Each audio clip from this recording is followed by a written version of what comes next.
Hola, muy buenos días. Soy Armando González. Luz y Sal, bienvenidos sean a la lección 24 de esta historia de la salvación en nuestra segunda parte, que va a tratar sobre el tema de la vida moral. El cristianismo es una norma segura e inmutable. Este tema tiene que ver un poco con la ética, bueno, no un poco, tiene que ver mucho con la ética y con la filosofía. Entender cómo es la conducta y si esta conducta es cristiana o no. Y desde la perspectiva de la inteligencia humana. Se manejan muchos aspectos, son muy interesantes y de hecho reflejan cuánta falta nos hace en esta época de tantos problemas económicos, sobre todo políticos e ideológicos, que están llevando a que, por ejemplo, una pandemia no pueda ser acabada porque hay discusión en torno a cómo solucionarlo o cómo llevar las vacunas a los países más pobres y que no los ricos se conserven las vacunas en primer lugar, o a que haya guerras con diferentes tipos de pretextos, ¿no? Para llevarlas a cabo. ¿Por qué?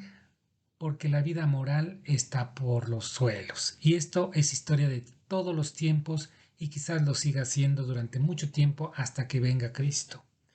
Pero esto no debe ser la tónica para quienes nos llamamos cristianos. Y de eso se trata en esta ocasión, de entender en qué consiste esta vida moral que a tanta gente le falta y que a nosotros, inclusive como cristianos, pues no estamos del todo tan bien. Hay que revisar a ver en qué estamos fallando y procurar resolverlo. Así como los discípulos atendían las enseñanzas de Jesús, también nos toca a nosotros escuchar sus recomendaciones a través de su modelo de vida. No tenemos a Jesucristo, pero sí tenemos sus enseñanzas, tenemos la palabra de Dios escrita en la Biblia y tenemos la tradición eh, que ha sido conservada y sigue siendo postulada por la Iglesia. Tomad sobre vosotros mi yugo y aprended de mí, que soy manso y humilde de corazón, y hallaréis descanso para vuestras almas. Sabemos que Jesucristo es Dios. ¿Por qué no habríamos de suponer que es manso y es humilde?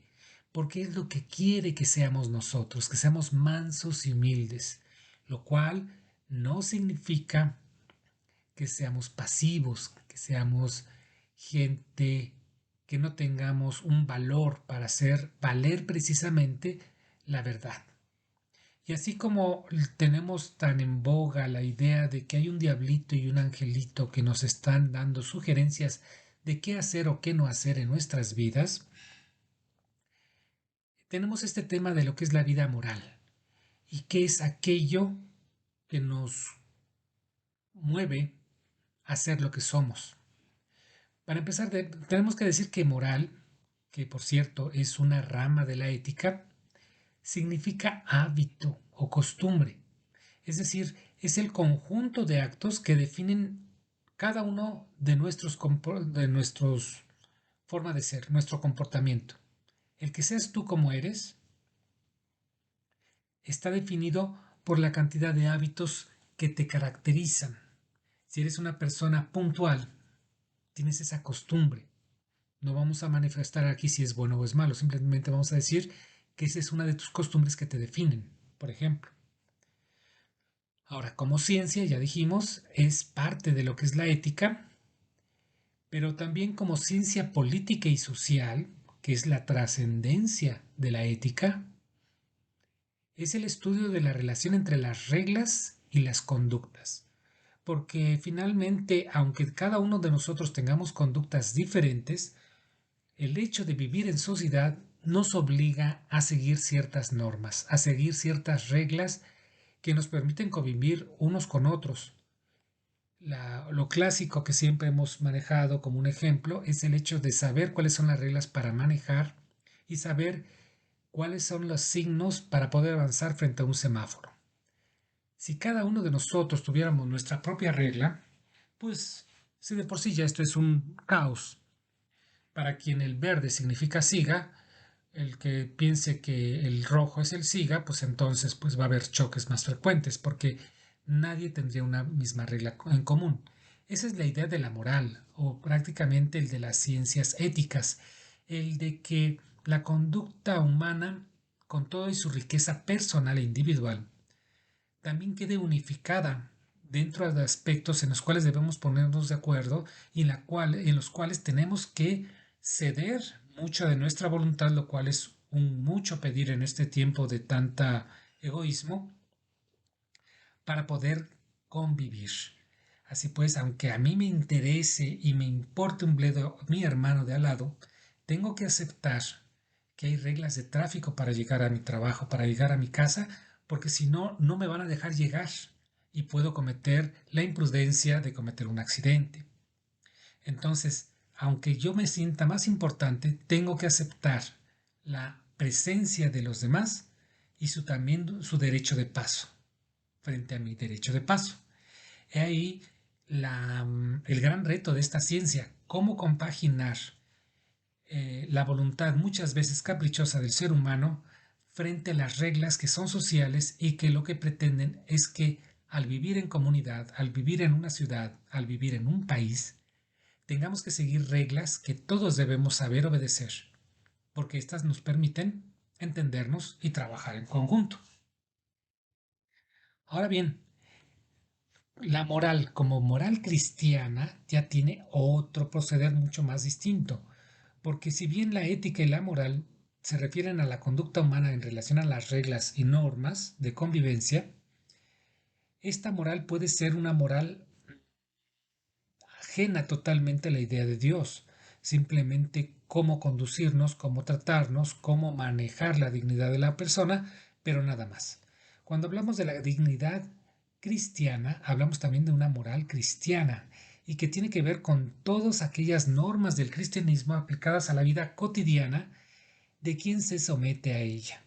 Y tú sabes que desde el momento en que te aceptas como cristiano, de que te vanaglorias de ser cristiano, entiendes que tu moral no es la misma que la de la moral de las personas que no son cristianas, porque tu ser y hacer en esta vida y en este mundo tiene mucho que ver con el trabajar en el reino de Dios desde la tierra a un mundo mejor que está fuera de este mundo. Esa es la enorme diferencia de esta moral cristiana, que si es realmente moral cristiana, no tiene mayores puntos de fricción con la moral a secas, porque finalmente la moral a secas es una moral universal que aspira a que independientemente de tu etnia pueda respetar los mismos valores sin importar inclusive la religión a la que estemos aquí enfrascados. Lo que sí la moral no puede compararse es la moral en el tiempo, porque la moral de hace 2 siglos, de hace un siglo, de hace 50 años, era más imperfecta que la que tenemos ahora. Tú vas a decirme, oye, pero es que yo veo el mundo peor. Bueno, es que el problema es que hace 50 años muchos de nosotros no estábamos, así que no podemos decir eso. Más bien, nuestra percepción es de que las cosas van a peor porque precisamente nuestros propios valores han sido cuestionados o son cuestionados y sentimos que somos atacados. Pero así como tú sientes esa sensación de que las cosas van para peor, así lo sintieron tus papás y tus abuelos y tus bisabuelos, y lo sentirán nuestros hijos y nuestros nietos. El problema está en cómo educar a las siguientes generaciones para tener una moral. Y en este caso, para que tengamos una moral cristiana que nos explique estas contradicciones de el ser buenos en un mundo de malos. ¿Cómo salir adelante en un mundo de malos sin que los malos nos aplasten? Esa es una de las grandes preguntas y uno de los grandes cuestionamientos a la hora de educar a nuestros hijos, porque o los estamos preparando para ser corderitos que van a ser comidos por los lobos allá afuera, o los hacemos, sí, tal vez seres buenos, pero también prevenidos para poder defenderse de esos lobos que no están muy lejos de nosotros.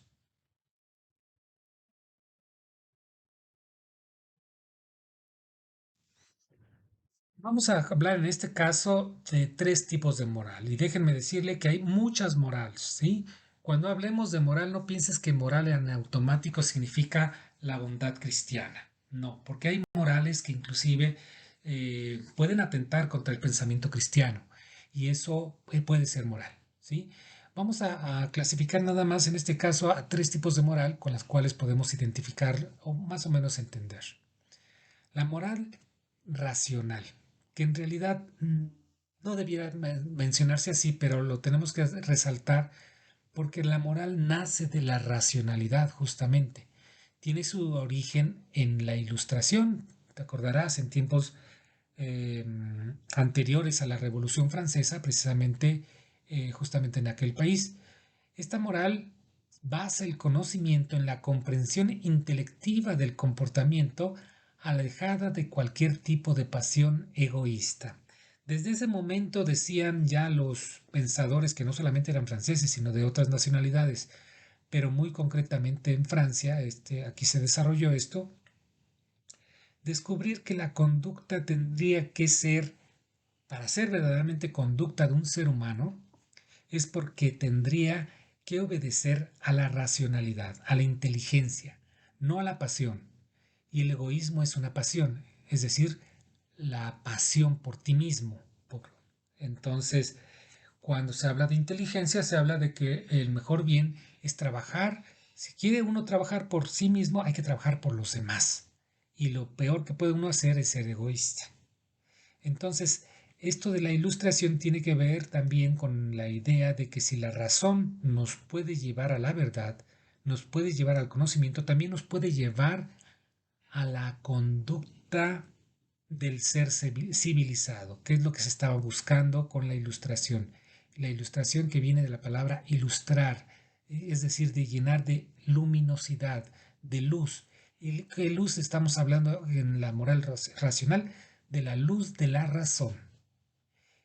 Tomando en cuenta que la ilustración nació con la idea de que la religión era solamente producto de misticismo, de superstición y de ignorancia, y que es la inteligencia la que iba a llevar a la felicidad al ser humano. Esa es una de las grandes características de la moral racional. La moral natural, en cambio, es aquella que la luz de la inteligencia humana nos obsequia para distinguir entre el bien y el mal, es decir, es con la que todos nacemos. Hay muchas personas que fácilmente distinguen muy bien esto entre el bien y el mal, porque Dios les concede ese don de poder darse cuenta y actuar en consecuencia. Pero hay gente que aunque se pueda dar cuenta no le importa y si encuentra en esto una ventaja de actuar mejor con el mal para salir adelante, pues ya estamos en problemas. Pero en forma natural, por el hecho de ser inteligentes, como lo señala la moral racional, te das cuenta que hay esta posibilidad de distinguir entre lo correcto y lo incorrecto, entre lo que es bueno y lo que puede ser malo. Por eso decimos que es un regalo desde la creación. Y esto ya lo explica Juan Pablo II en su encíclica Veritatis Splendor número 40, y con la cual podemos pensar, bueno, te acordarás de ese cuento de Pinocho, ¿no? Y el de tener la conciencia. Bueno, pues no está explicado precisamente como una moral racional, pero sí como una especie de moral natural. ¿Por qué necesitaba el muñequito ese grillito para tener conciencia? Porque se supone que esa marioneta no era un ser humano. En cambio, los seres humanos sí podían tener conciencia en forma natural, es decir, nacían con una conciencia que les ayuda a distinguir entre el bien y el mal. Pero hasta ahí. Ahora bien, la moral cristiana, por su cuenta, podemos decir que tiene un sustento en la moral natural, es decir, sí hay una conciencia entre lo bueno y lo malo, pero queda perfeccionado con el agregado del presupuesto cristiano. ¿Y a qué me refiero con presupuesto cristiano? Con el pensamiento de Cristo. Desde el momento en que Cristo deja su legado, deja su enseñanza en la iglesia, nos da pauta para que esa rosa de los vientos que nos enseña dónde está bien, dónde está mal, hacia dónde dirigir nuestra acción, tenga también un motivo especial. No solamente es hacer el bien por el bien, hacer el bien porque es para Dios, porque Dios lo justifica, porque inclusive si Dios no lo justificara, la inteligencia es propia, mejor dicho, la bondad es propia de la inteligencia. Solamente la gente tonta gusta de la maldad. ¿Por qué? Porque al sentirse más superior o superior a los demás, cree que dando atajos puede superar a los demás, cuando no se dan cuenta de que la verdad tarde o temprano llega, ¿no? El que es malhechor, tarde o temprano es descubierto. Aunque la justicia no lo alcance, aunque la justicia no lo lleve a prisión, su conciencia siempre va a decirle, tú hiciste esto, tú mataste, tú robaste, tú mentiste. Y en eso no podemos escaparnos. La inteligencia humana se ve, por tanto, iluminada, por eso también viene la palabra de ilustración, de iluminación, y confirmada con la sabiduría divina. Es decir, que así como tenemos ciertas nociones de la existencia de Dios al momento de nacer, que eso lo vimos en los primeros capítulos, te acordarás, también tenemos nociones de qué es lo bueno y qué es lo malo. La gran diferencia es que cuando Dios te confirma eso, esas ideas así medio no muy claras, quiere decir que tu inteligencia puede ver a Dios, algún día lo va a ver enteramente y de alguna forma también tu inteligencia va a ver a plenitud lo que es la verdad, lo que es la bondad. Lo que estamos viendo en la actualidad en este mundo son solamente sombras, como dice la canción, puras sombras que nos dan una cierta certeza de que existe el bien, de que existe Dios, de que existen las cosas por las cuales vale la pena luchar y morir. Pero no las tenemos del todo claras.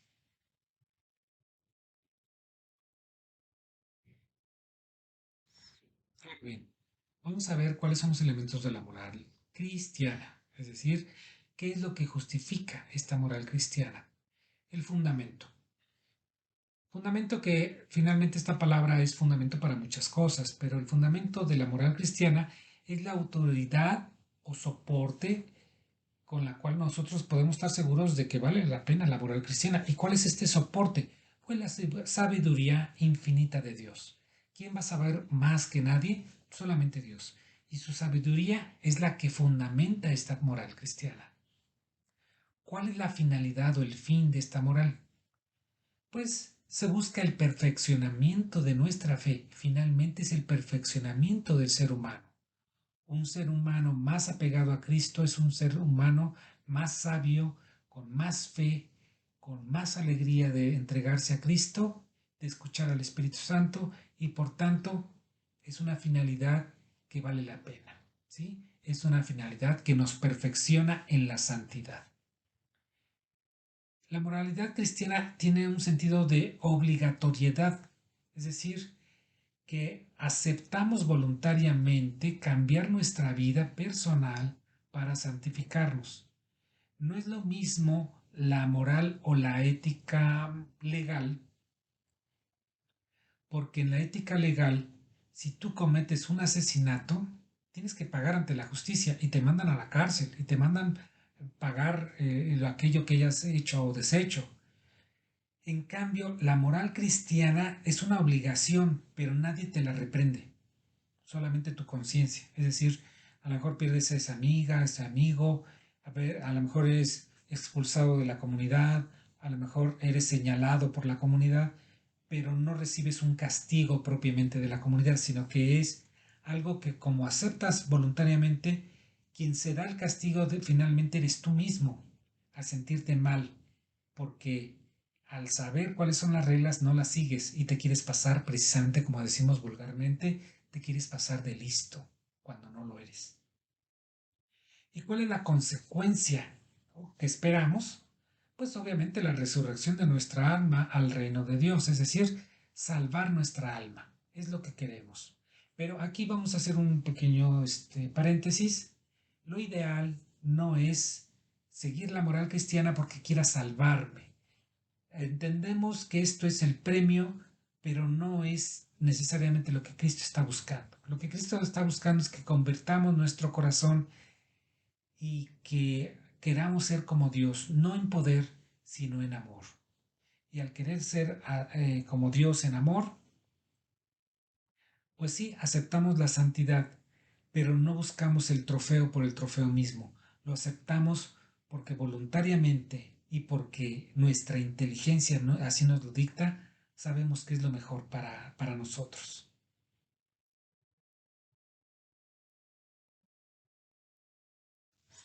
Ahora bien, vamos a ver, aparte de los elementos, cuáles son las esencias de la moral cristiana. En general podríamos hablar de tres aspectos, aunque se podrían inclusive hablar de dos.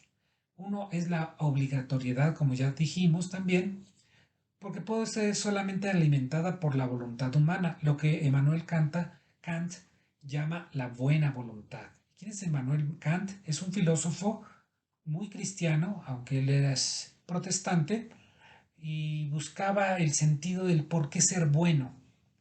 Y decía, bueno, pues es que no podemos ser buenos nada más porque me van a dar un premio o porque temo que me vaya yo a ir al infierno, porque entonces esa no es bondad.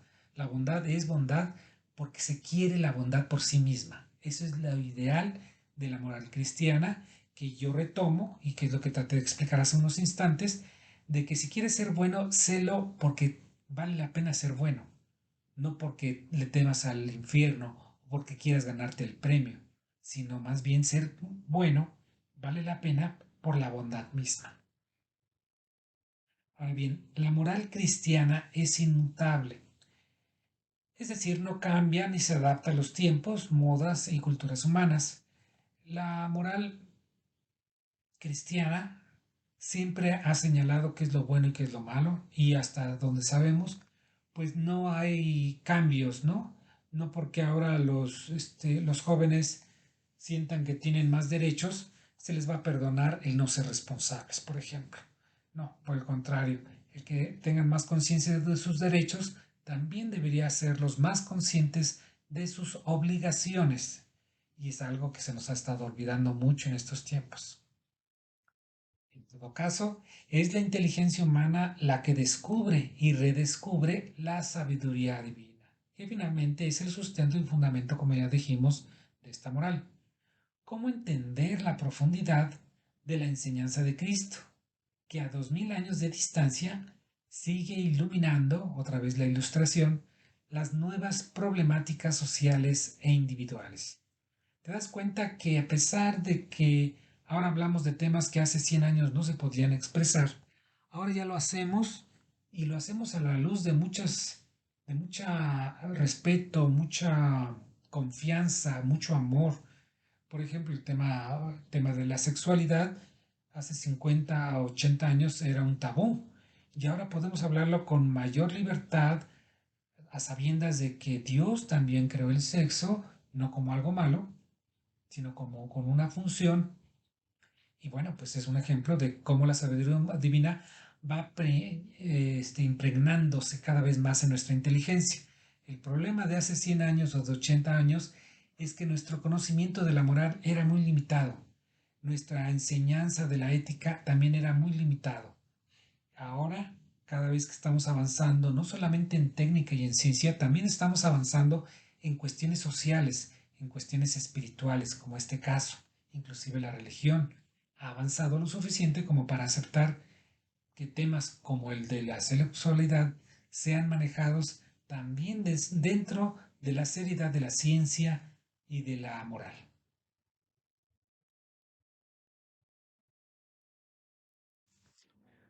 Ahora bien, vamos a hablar de cuáles son las condiciones del acto humano. Así como Caín mató a Abel, ¿por qué se dio ese primer acto de violencia, violencia física entre hermanos, que es el ejemplo de por qué el ser humano a 2000, 3000, 10000, 20000 años seguimos matándonos unos a otros en todas formas psicológicas, físicas, materiales? Seguimos siendo muy agresivos unos con otros.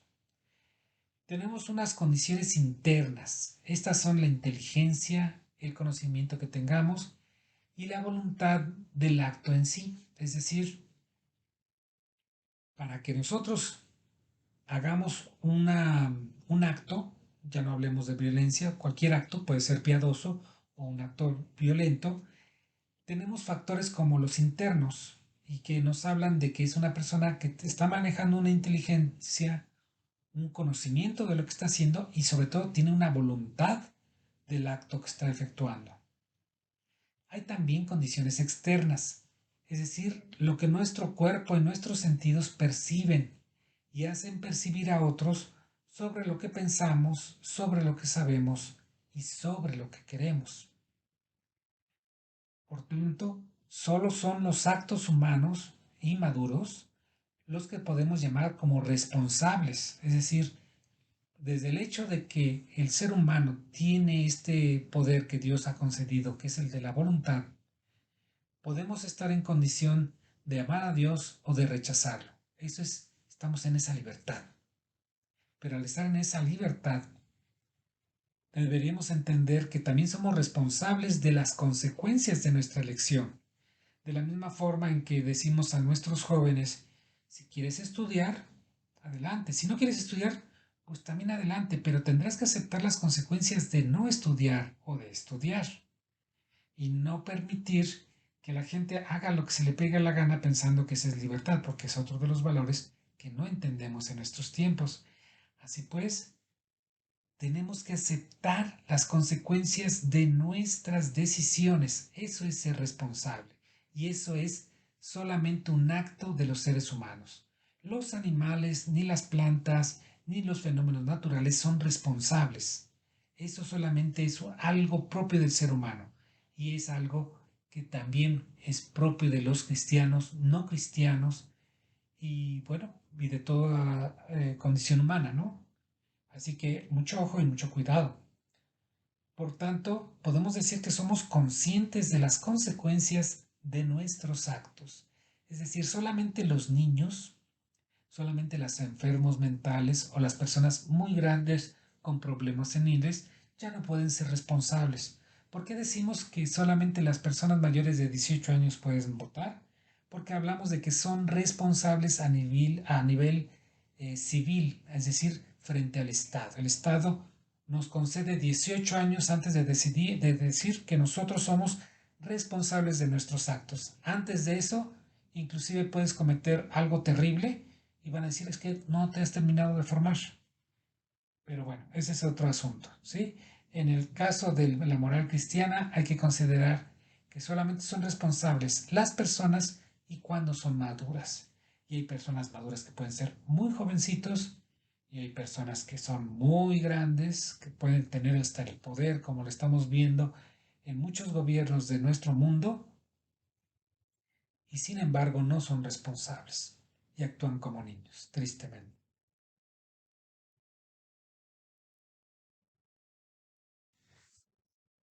Vamos a resumir entonces.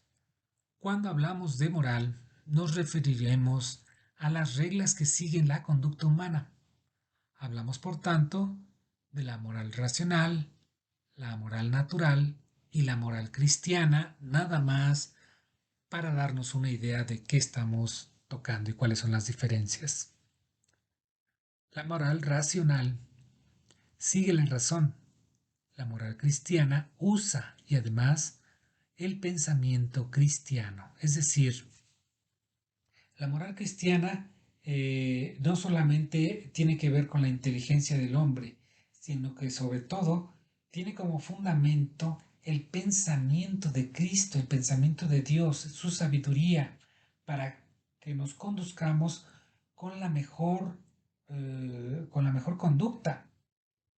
De ahí que la moral cristiana sea muy superior a la moral natural y a la moral racional, en que no necesariamente tengan que ser contrapuestas, porque cuando son verdaderamente moral racional, moral natural y moral cristiana, pueden ir de la mano. Hagan de cuenta que son tres personas y cada una maneja cada una de estas morales. Si son los tres honestos, manejan esas tres morales, nunca va a haber conflicto entre las tres. La gran diferencia es que la moral cristiana tiene un objetivo muy superior a las otras dos, que es la de que su moral conduce a la salvación o la vida eterna. Las otras dos no, porque solamente están pensando en el mundo mientras vivamos. La moral cristiana está pensando inclusive en el mundo después del mundo. Número 3. Los actos humanos dependen de factores internos, como son la inteligencia, el conocimiento y su voluntad, y también de factores externos, lo que manifestamos con nuestro cuerpo y sentidos a los demás. Número 4. Por su voluntad, solo las personas maduras son responsables de sus actos. El hecho de que el ser humano cuente con el poder de la voluntad le permite decidir entre el bien y el mal. Es algo que no es condenable por Dios, es algo que nos permite realizar, pero que implica que nosotros somos responsables de nuestros actos. No es Dios, no es nuestros padres, no es el estado climático, no. Cuando tú cometes un error, nada ni nadie es responsable sino tú. Tú puedes decir es que no vi, es que amanecí de malas, es que la otra persona me distrajo, muchas cosas, pero el único responsable eres tú. De la misma forma, aunque hay situaciones que nos condicionan, eso no significa que nosotros no podamos en última instancia decidir actuar o no actuar en determinada situación. Por tanto, la voluntad nos hace responsables, nos obliga a responder. Eso significa ser responsables, a responder por nuestros actos. Y si nos equivocamos, tenemos que pagar por esos errores. Número 5. La esencia de la moral cristiana descansa en la obligatoriedad, es decir, que está basada en la voluntad, en la inmutabilidad, la cual proviene de Dios, porque es la que no cambia. Está fundamentada en la ley de Dios. Su objetivo es el perfeccionamiento humano y su premio que le da la certeza de ser la salvación de nuestras almas. Por tanto, el hecho de que nos apeguemos a una moral cristiana nos puede dar la seguridad de que entre más y más podamos seguir siendo moralmente cristianos, más y más nos estamos acercando a Cristo y a su plan de salvación. Ya está aquí lo que es esta lección. Les agradezco su lección, su paciencia, su escucha paciente. Agradezco al Espíritu Santo que nos esté acompañando y que dé pie para la reflexión que a continuación van a realizar.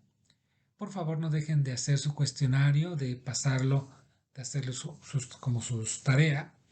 Y agradezco también el apoyo, bueno, pues no el apoyo, más bien la titularidad de estas lecciones a cargo de la hermana Coti, con el apoyo de Guillermo, para que nos llegue estas lecciones tan ricas, ¿no? Tan sabrosas, tan llenas de un jugo espiritual que espero pues les hayan hecho más agradable esta compañía.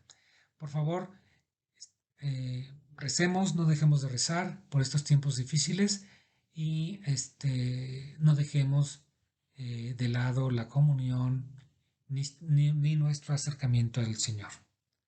Nos vemos hasta la siguiente semana y pues hasta entonces.